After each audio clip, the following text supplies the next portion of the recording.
Pepper ചേർക്കും.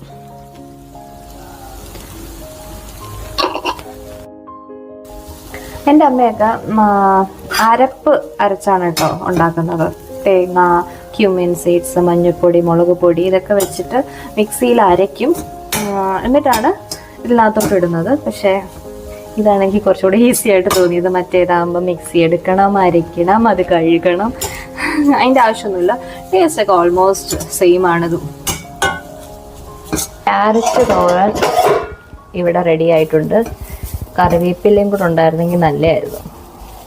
പക്ഷെ എന്ത് ചെയ്യാനാ, തീർന്നു പോയി. ചേട്ടൻ ഇപ്പോഴും കോളിലാണ്. അപ്പം ആ സമയം കൊണ്ട് ഞാൻ ഒരു ക്വിക്ക് സംഭാരം ഉണ്ടാക്കാൻ പോവാണ്. സംഭാരം എന്ന് പറഞ്ഞു കഴിഞ്ഞാൽ ജസ്റ്റ് മുളകും ഉപ്പും മാത്രം ഉള്ള ഒരു സംഭാരം. തൈരും മുളകും ഉപ്പും മാത്രം. അതുണ്ടാക്കി കുടിക്കാമെന്ന് വിചാരിച്ചു.